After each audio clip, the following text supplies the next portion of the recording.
புலன்களை வாட்டும் இத்துயரம் போக்க வழியேதும் அறியாது நான் வாடுகின்றேன்.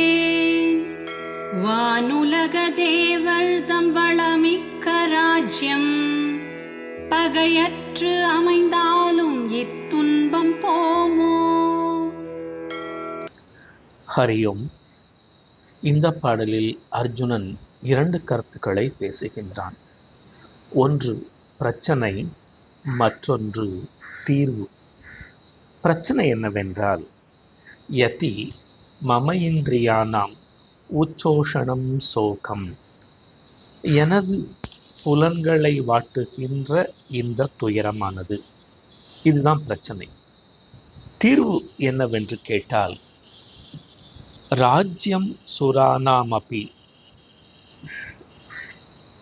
தேவலோகத்தில் எதிரிகளே இல்லாமல் ராஜ்யம் கிடைத்தாலும் இந்த சோகம் போகாது என்று தீர்வை சொல்கின்றான்.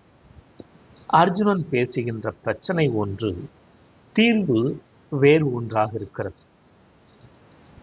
இது எப்படி இருக்கிறது என்றால், இருட்டான தனது குடிசைக்குள் பணத்தை தொலைத்துவிட்ட மூதாட்டி தெருவில் வெளிச்சமாக இருக்கிறது என்று விளக்கு கம்பத்தில் வந்து தேடினாளாம். அதுபோல அர்ஜுனனுக்கு பிரச்சனை என்னமோ மனதிற்குள், உள்ளத்தில் இருக்கின்ற துயரம், சோகம், அது இந்திரியங்களை வாட்டுகிறது. இதற்கு தீர்வு தேவலோகத்தில் இருக்கின்ற எதிரிகளற்ற ராஜ்யம், பணம், பதவி, புகழ், பொருள், இவைகளெல்லாம் உள்ளத்தின் துயரத்தை போக்காது. நம்மிலும் பல பேர் பிரச்சனை ஓரிடத்தில் இருக்க அதற்கு தீர்வை வேறு ஒரு இடத்தில் தேடிக்கொண்டிருக்கிறார்கள். அது என்றைக்குமே அமையும். எங்கு பிரச்சனை உள்ளதோ அங்குதான் தீர்வும் இருக்கும். நாம் கொஞ்சம் சற்றே ஆராய்ந்து பார்த்தால் நமக்கு தெரியும்.